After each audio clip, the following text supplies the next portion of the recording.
at some of the pictures of the game. A big 26-18 win for UCF. A wonderful come-from-behind effort for the Knights. One of the best games we've ever played, really. Now, Troy State has a great football team, and we were very fortunate to win. You can tell by the score. We only won by 8 points, and they fought hard to hold the goal game. I think that the will of the crowd and the will of our players and coaches is what pulled this game out at the end, because Troy State would not give up. I kept expecting them to fold as hard as we were playing, but they just refused to do it. Of course, we refused to quit too, so that's why it was such a fine football game. You used both of your kickers. We saw Blake Holton with a 45-yard field goal, and then Troy State came back after a 78-yard drive. They pushed it in from 1 yard out on 4th and goal. It was 6-3 at the time. Then Travis Allen came out and kicked a 34-yard field goal for you in the second period. That tied the game at 6. Back comes Troy State, and this is a play that you would probably like to have back. Kenny Edenfield catching that one and romping 61 yards. Well, we had, the funny thing is, it was a great play by them, but we had two of our inside linebackers knock 2 of our defensive backs off of the ball carrier to enable them to move for the touchdown. But since things worked out the way they did, naturally we're real happy.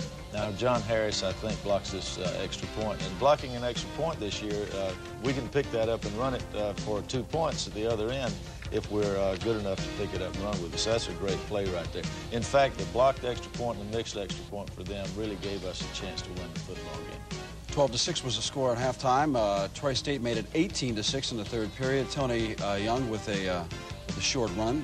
And what were you thinking at that point? Well, I'm thinking that we're in for a real long football game and a real tough football game. This play by Shane Willis was exceptional to Arnell Spencer. He waved him down the field after he got in trouble.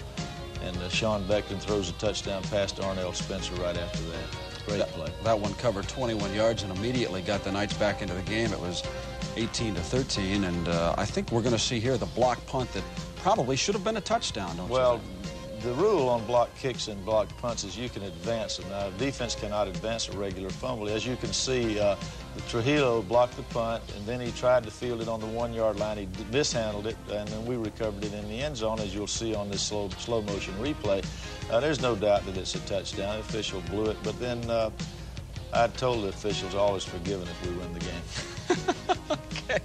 The Knights would end up getting the ball on the 1 yard line. They were pushed back by a penalty or two, and in fact would not score on this, but I think you put a lot into Troy State's mind even by blocking the punt on that particular Sure, well, it got the crowd fired up. And then, of course, we threw an interception, and so we got no points on that drive. So theoretically, you know, the officials not making the correct call on that touchdown on the block kick cost us a touchdown.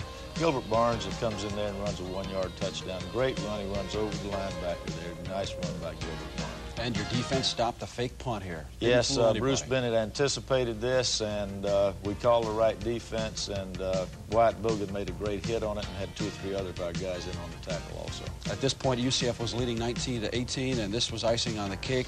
Art Giacone going in from 8 yards, 26-18. Giacone got even on that play. That safety had been making a lot of great hits on him, so he ran over him for that 8 yard touchdown. Okay, a big win for the UCF Knights. Again, the final score was 26-18, and UCF now moves to 3-0 on the season. Let's meet some of the key players. How about this kid, Eric Buckley, the freshman from Merritt Island, who had 2 pass interceptions last night and something like 15 tackles, right? Eric Buckley is a true freshman. He entered school here in January, and of course he's starting as a freshman.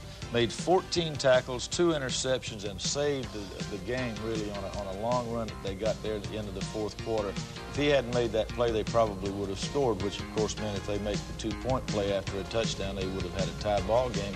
Then we would have had a chance to come back. But this is his final interception at the end of the game, which really kind of ended the game. They had no chance after this. Eric's mother stopped me after the football game and wanted to make sure that we mentioned her son's name today. I told her I didn't think there would be much of a problem with that. Mike Grissom again had